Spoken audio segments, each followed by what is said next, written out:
So, in order to redesign the way that we think about technologies, the way that we educate a society, I think we have to start at a very early age and also establish something that there is a general acceptance of technology being an active part of society rather than just a simple tool that we use. It doesn't matter if you're in kindergarten or if you run a bakery or if you are a politician. It is something that is not outside of society, not outside of organic life, if you will. So in order to empower communities, we need to establish social and political structures and educational structures that regard technology as something that is open and participatory and transparent. The idea that software is proprietary and that hardware is proprietary, that the phones that you have in your hand are basically inaccessible because they're just a brick of blackness, of pure blackness.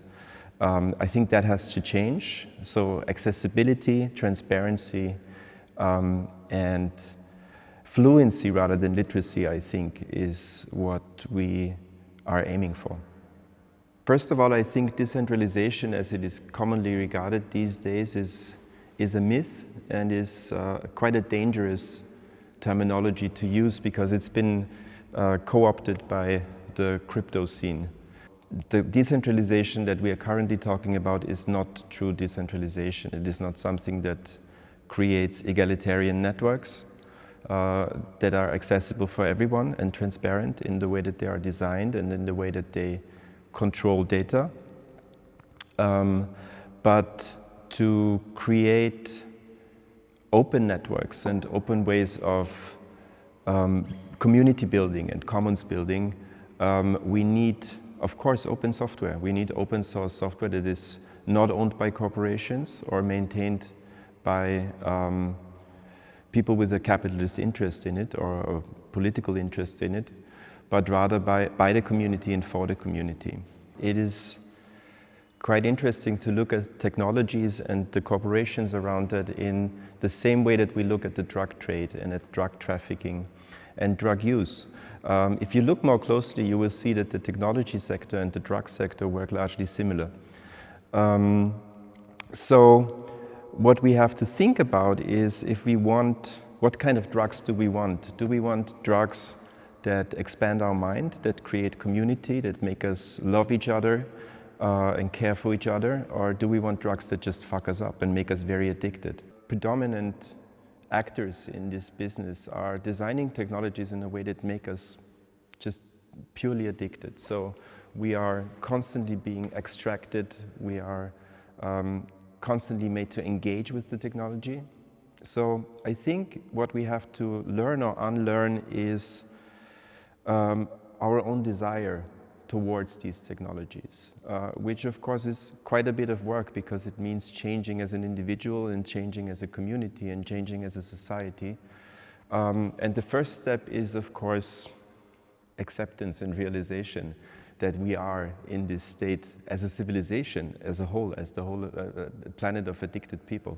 Creating an awareness for the exploitative and addictive practices that foster these technologies. And then I think it's a far-reaching endeavor, actually, that has to stretch out into every other corner of society and pedagogy and education, but also into a new way of thinking and acting with technologies.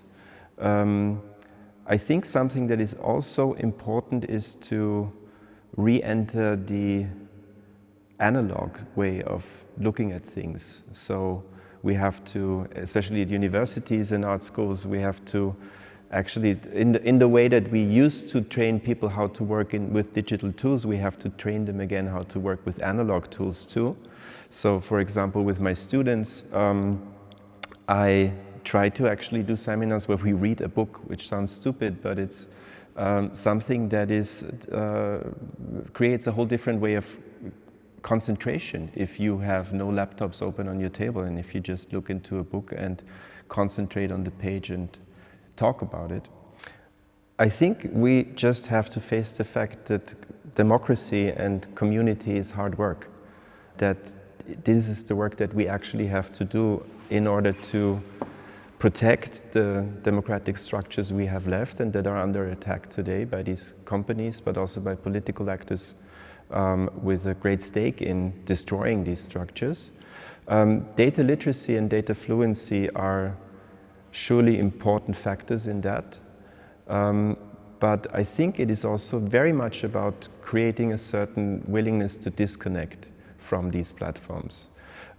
Because of course they have become very monolithic and hegemonic, but there are alternative networks that we can use. There are different ways of communicating, and I think we have to create an awareness for the fact that we might be less dependent on these structures than we think. Well, I think we have to start with tech education itself. I studied computer science myself quite a while ago already, but I think from what I know is that the curricula haven't really changed much. The people that we educate to create these technologies are usually not being equipped with any kind of sort of ethical, social, political insight into the world that shapes these technologies and the way that these technologies shape the world. So they have an engineer's mindset, which is largely about having a problem and creating a technological solution for it, without this happening in any kind of larger context or historical depth. So I think this is the same reason why we have the atomic bomb, for example, because at the time when it was created, it was the sexiest problem around, you know? It was sort of the peak of scientific and technological endeavor, and right now this is the case with artificial intelligence. So it is very easy to create a setting in which these technologies are created largely existing outside of real life, which is why we end up in a situation like the one that we're in at the moment, with extremely disruptive and destructive ways that destroy community, destroy democracy, and also destroy the way that we think, in a way. If you think about the way that AI curated social media is targeting the way that we feel and think and create. So I would start there. I would start with educating the programmers. We need a form of education that starts in the very early stages of education with children, where something like a fundamental education in technology is there from the beginning. So it doesn't really make sense to get a group of adults together and then preach to them and tell them technology is bad. It's about creating an awareness from a very early stage onwards.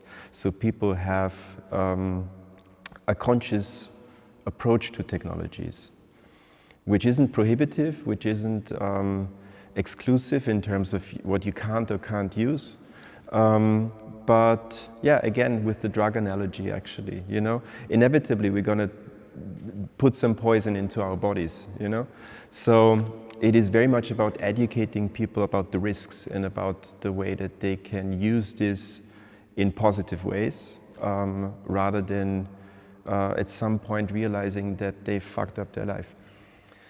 I think there is a huge potential in grassroots movement, but we have to actually think on a larger scale.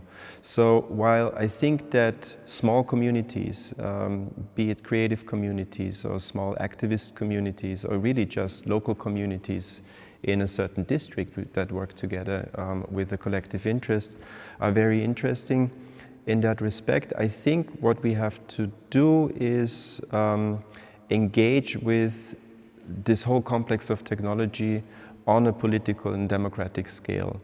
So grassroots are necessary, but we have to think bigger, I think, if we want to address that. So, but right now we still have largely a disconnect between the realm of politics and the realm of corporations.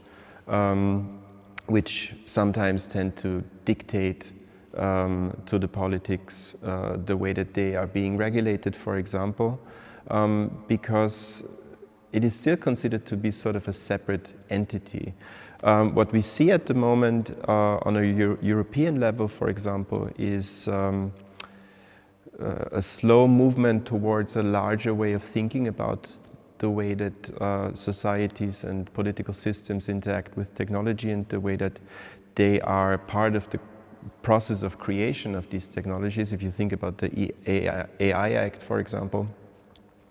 So I think we have to, start small, but build up from there, which means that there has to be sort of a